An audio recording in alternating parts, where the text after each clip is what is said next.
Hello dears, good evening. എല്ലായിടത്തും മഴയൊക്കെ വീണ്ടും തുടങ്ങിയിട്ടുണ്ട്. അതുകൊണ്ട് തന്നെ ഒരു തണുപ്പം കാലാവസ്ഥ. എനിക്കാണെങ്കിൽ കാല് തറയിൽ തൊടുന്ന സമയത്തെ ഭയങ്കരമായിട്ട് കാല് വേദനയും തരിപ്പും ഒക്കെ ഉണ്ട്. നമുക്ക് വിശേഷങ്ങൾ നോക്കാം. വിശേഷങ്ങൾ കഴിഞ്ഞിട്ട് ആരും പോകരുതേ. ഒന്ന് സബ്സ്ക്രൈബ് ചെയ്ത് സപ്പോർട്ട് ചെയ്യണം കേട്ടോ. എന്നാലും നമുക്ക് നോക്കിയാലോ. അതായത് ഈ വർഷയെ വീണ്ടും ജീവിതത്തിലേക്ക് തിരിച്ചു കൊണ്ടുവരണം എന്നുണ്ടെങ്കിൽ അതിപ്പോൾ ശ്രീനാഥ് തന്നെ വിചാരിച്ച് മതിയാവുന്ന എല്ലാവരും വിധി എഴുതി. അതിനൊരു കാരണം ഉണ്ടല്ലോ, വേറൊന്നുമല്ല, നമ്മുടെ ശ്രീനാഥിൻ്റെ പേരാണ് വർഷ 2 തവണ ഉച്ചരിക്കുന്നത്. അതും ശ്രീനാഥ് എന്നല്ല, ശ്രീയേട്ടൻ. അവളുടെ ആ ഒരു മനസ്സിലാണെങ്കിൽ ശ്രീനാഥിൻ്റെ രൂപമുണ്ട്. ശ്രീനാഥിനെ കണ്ടാൽ വർഷയ്ക്ക് ഒരുപാട് മാറ്റങ്ങൾ ഉണ്ടാവും എന്ന് തന്നെയാണ് എല്ലാവരും വിശ്വസിക്കുന്നത്.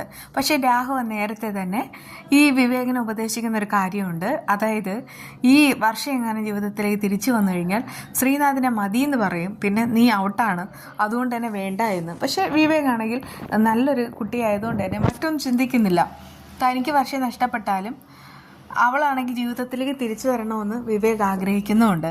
അങ്ങനെ ശ്രീനാഥിനെ കണ്ടെത്താൻ ഒരുപാട് വഴികൾ തേടിയത്. പക്ഷേ വിവേക് പറഞ്ഞാൽ ശ്രീനാഥ് അനുസരിക്കത്തുമില്ല. ശ്രീനാഥ് വർഷയെ കാണാൻ പോകുന്നതിന് മുൻപ് അമ്പലത്തിലേക്കാണ് പോകുന്നത്. അവിടെ പോയിട്ട് പ്രാർത്ഥിച്ചു നിൽക്കുന്നു.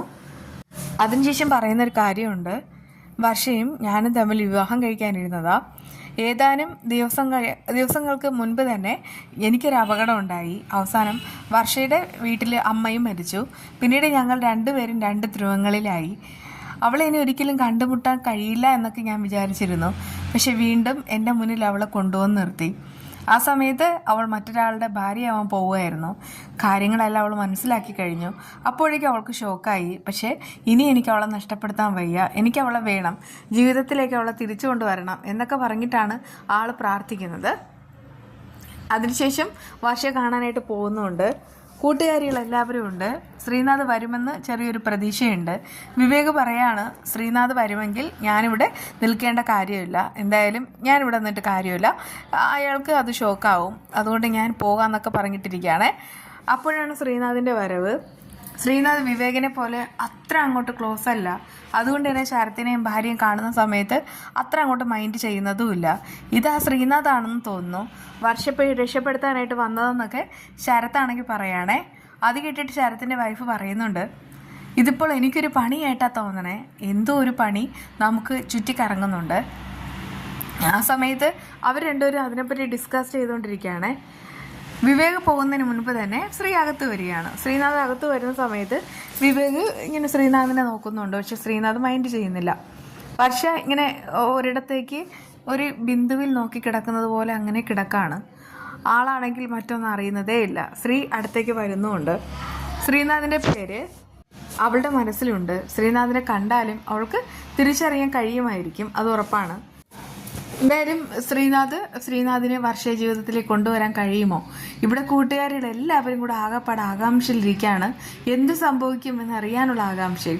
ഒന്ന് വർഷയാണെങ്കിൽ ശ്രീനാഥിനെ തിരിച്ചറിഞ്ഞ് വീണ്ടും അവൾ ജീവിതത്തിലേക്ക് വരും, അല്ലെങ്കിൽ അവൾ പിന്നെ അങ്ങനെ തന്നെ കിടക്കുമായിരിക്കും. പക്ഷേ നമുക്ക് പ്രതീക്ഷിക്കാം, എന്നും ഇങ്ങനെ വർഷ കിടന്നാൽ മതിയോ? വർഷയ്ക്കും ഒരു ഉയർത്തെഴുന്നേൽപ്പ് വേണ്ടേ?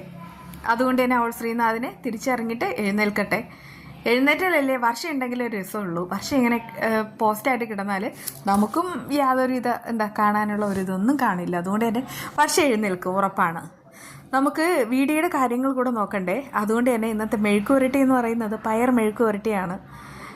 പയർ മെഴുക്കുവരട്ടി സത്യം പറഞ്ഞാൽ ഈ തോരനേക്കാളും ടേസ്റ്റായിട്ട് എനിക്ക് തോന്നിയിട്ടുള്ളത്. ഒരു ഉള്ളിയോ ഒരു സവോളയോ ഇട്ടിട്ട് അങ്ങോട്ട് വഴറ്റിയെടുക്കുക. അതിൻ്റെ അരപ്പ് എല്ലാവർക്കും അറിയാവുന്നതാണ്. ഉപ്പ്, മുളക് പൊടി, മഞ്ഞൾപ്പൊടി, മല്ലിപ്പൊടി, ഇത്ര ഇട്ടിട്ടാണ് എടുക്കുക. പക്ഷേ ഞാനാണെങ്കിൽ പച്ച വെളിച്ചെണ്ണയിലാണ് കേട്ടോ ഉണ്ടാക്കുന്നത്. സത്യം പറഞ്ഞാൽ പച്ച വെളിച്ചെണ്ണയാണ് ഭയങ്കര ടേസ്റ്റ്. അല്ലാത്ത എണ്ണയൊന്നും എനിക്ക് അത്രയും ടേസ്റ്റ് തോന്നിയിട്ടില്ല. ഓരോരുത്തർക്കും ഓരോ ഇഷ്ടമല്ലേ, അതങ്ങനെയൊക്കെയാണ്.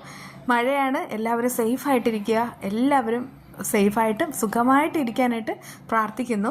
നമുക്ക് വീണ്ടും വിശേഷങ്ങളായി കാണാം കേട്ടോ. പറഞ്ഞതുപോലെ തന്നെ ഒന്ന് സബ്സ്ക്രൈബ് ചെയ്ത് സപ്പോർട്ട് ചെയ്ത് വിശ്വസിക്കുന്നു. വീണ്ടും കാണാം. ബൈ.